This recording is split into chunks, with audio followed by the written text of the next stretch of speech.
오늘의 말씀은 열왕기상 18장 1절부터 15절 말씀입니다. 10절까지만 읽겠습니다. 많은 날이 지나고 제3년에 여호와의 말씀이 엘리야에게 임하여 이르시되 너는 가서 아합에게 보이라. 내가 비를 지면에 내리리라. 엘리야가 아합에게 보이려고 가니 그때에 사마리아의 기근이 심하였더라. 아합이 왕궁 맡은 자 오바댜를 불렀으니 이 오바댜는 여호와를 지극히 경외하는 자라. 이세벨이 여호와의 선지자들을 멸할 때에 오바댜가 선지자 100명을 가지고 50명씩 불에 숨기고 떡과 물을 먹였더라. 아합이 오바댜에게 이르되 이 땅의 모든 물 근원과 모든 내로 가자. 혹시 꼴을 얻으리라. 그리하면 말과 노새를 살리니 짐승을 다 잃지 않게 되리라 하고, 두 사람이 두루 다닐 땅을 나누어 아합은 홀로 이 길로 가고 오바댜는 홀로 저 길로 가니라. 오바댜가 길에 있을 때에 엘리야가 그를 만난지라. 그가 알아보고 엎드려 말하되 내 주 엘리야여, 당신이시니이까. 그가 그에게 대답하되 그러하다 가서 내 주에게 말하기를 엘리야가 여기 있다 하라. 이르되 내가 무슨 죄를 범하였기에 당신이 당신의 종을 아합이 손에 넘겨 죽이게 하려 하시나이까. 당신의 하나님 여호와께서 살아계심을 두고 맹세하노니 내 주께서 사람을 보내어 당신을 찾지 아니한 족속이나 나라가 없었는데 그들이 말하기를 엘리야가 없다 하면 그 나라와 그 족속으로 당신을 보지 못하였다는 맹세를 하게 할거늘. 여러분, 오늘 본문을 보면 이스라엘에 가뭄이 임했음을 알 수 있는데요. 지난 본문에 하나님의 선지자 엘리야는 이스라엘의 가장 악하다라고 평가받는 아합 왕을 찾아갔었죠. 그리고 아합에게 하나님께서 허락하실 때까지 이스라엘 땅에 비를 내리지 않게 하신다라는 말씀을 전했습니다. 심지어 하나님께서는 이슬까지 주시지 않는다라는 말씀을 함께 하셨던 거죠. 그리고 하나님께서 말씀하신 대로 오늘 본문을 보니 3년 동안 가뭄이 지속되었음을 말하고 있는 거예요. 그런데 오늘 본문 1절에 하나님께서 엘리야를 부르셨습니다. 그리고 어떠한 말씀을 하셨냐면 이제 가뭄을 멈추시고 비를 내리게 하시겠다는 말씀을 하셨다라는 거예요. 그래서 이제 엘리야는 아합을 찾아가라는 그런 말씀을 하신다라는 거죠. 여러분, 사실 엘리야는 아합 왕에게 가뭄에 대한 예언을 한 후 3년 동안 이 아합 왕을 피해 있었습니다. 그리고 이제 더 이상 아합을 피하지 않고 아합에게 모습을 보이라는 명령을 하나님께서 하셨다는 거죠. 여러분, 그런데 우리가 기억해야 될 사실이 한 가지가 있어요. 오늘 이 엘리야가 아합을 피해 살았을 때 그가 아합을 피한 이유가 무엇일까요? 여러분, 그가 피한 이유는 하나님의 명령이 있었기 때문에 그래요. 그러니까 오늘 이 엘리야는 이 아합을 두려워해서 아합에게 보복을 당할까 염려해서 숨었던 게 아니라는 겁니다. 그는 그저 하나님의 뜻을 따라 숨게 되었고 또 이제 때가 되어서 지금 그가 아합 왕 앞에 모습을 드러낸다라는 거예요. 그런데 오늘 본문의 엘리야가 이제 아합을 만나기 위해 나아가고 있는데 엘리야 앞에 오바댜라는 사람이 나타납니다. 그리고 이 오바댜는 왕궁 맡은 자로 아합의 신하예요. 그런데 이 오바댜는 하나님을 경외하는 사람이었죠.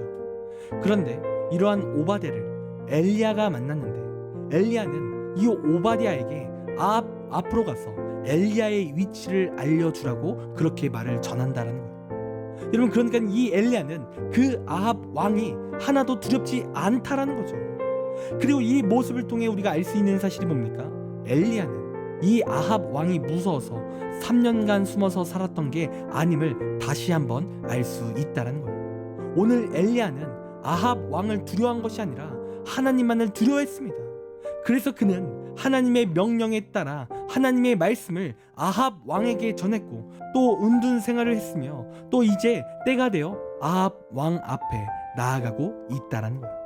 이 엘리야는 하나님이 진짜 능력자이시며 아합 왕보다 위대하신 하나님이라고 그가 믿은 거예요. 여러분, 아무리 아합 왕이 강한 군대를 가지고 그를 죽이려고 할지라도 그보다 강하신 하나님이 자신을 지켜주고 계심을 이 엘리야는 믿은 거죠. 여러분, 이처럼 우리가 두려워해야 할 대상은 아합이 아닙니다. 구체적으로 말해 우리는 이 세상을 두려워할 필요가 없다라는 거예요. 여러분, 물론 우리는 이 세상에 속하며 이 세상에서 주는 것을 먹고 살고 있기에 여러분, 이 세상이 두렵게 느껴질 수 있어요.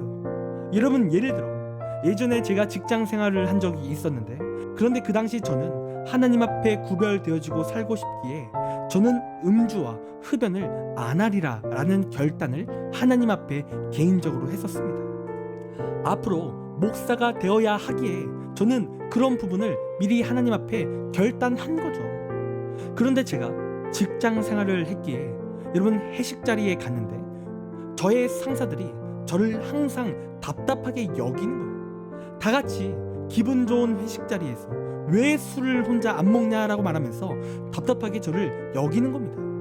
그래서 저는 제가 이렇게 술을 먹지 않는 이유에 대해서 말했죠. 저는 몇 년 후에 신학교에 가려고 합니다. 목사가 될 겁니다. 이런 비전이 있습니다. 이렇게 이야기를 했어요. 그런데도 제 상사들은 이해를 하지 못하는 거예요. 이 술 한잔 안 먹으면 회사 생활이 힘들어질 거야 라고 말하면서 저를 압박을 하더라는 겁니다. 여러분, 저는 당시에 군 대체 복무를 하며 어쩔 수 없이 회사를 다녔기에 그 말이 저한테 너무나 무섭게 느껴졌던 거예요. 당장 회사도 그만둘 수 없고 또 그 상사들에게 반항도 할 수 없기에 그 말이 너무 저한테 무섭게 느껴지는 거죠. 그냥 저 한 잔만 받아 먹으면 문제가 없을 것 같다라는 생각이 들면서 너무나 힘들었던 적이 있었습니다. 여러분, 그러나 저는 앞으로 주의 종이 될 사람이기에 끝까지 저는 그 술을 거부했었어요. 주의 종이 될 사람이 그런 것을 두려워하는 것이 아니라 하나님을 두려워해야 된다라는 생각에 그 상사의 그 술잔을 정중하게 거부했었습니다. 여러분, 그런데요, 놀라운 사실이 뭔지 아십니까? 저는 그렇게 하면 저는 제 회사 생활 가운데 불이익을 받을 거라고 생각을 했었거든요. 그런데 제가 끝까지 거부하며 제가 목사가 될 사람이라고 말하니까 그때부터 저한테 대하는 태도가 바뀌는 거예요.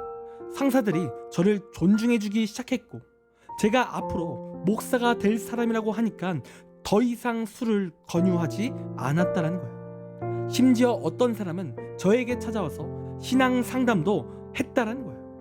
여러분, 그러니까 여러분, 제가 끝까지 세상을 두려워하고 또 상사들을 두려워해서 제가 타협을 했다면 여러분, 저는 실패했을 겁니다. 그러나 세상이 아닌 하나님을 두려워하니까 여러분, 문제가 다 해결이 되더라는 거예요. 여러분, 우리가 기억해야 될 사실은 하나님만이 진정한 능력이십니다. 우리 하나님은 이 세상에서 제일 강하신 분이세요. 여러분, 그래서 우리가 두려워해야 될 대상은 세상이 아닙니다. 오직 우리 하나님만을 두려워해야 되는 거예요. 여러분, 이 시간 여러분은 어떠한 것이 여러분의 인생 가운데 두려우십니까? 성적, 학업, 성공, 이러한 것들이 두려우십니까? 그리고 그 두려움에 하나님을 향한 마음을 버리고 신앙을 포기한 적이 혹시 있으십니까? 여러분, 만약에 그러한 모습이 있었다면 이 시간 회개하시고 이제는 하나님께 진정으로 돌아오길 간절히 원합니다. 그리고 이제는 하나님의 능력이심을 믿고 하나님만을 두려워하는 우리의 귀한 신앙이 되기를 간절히 원합니다. 기도하겠습니다.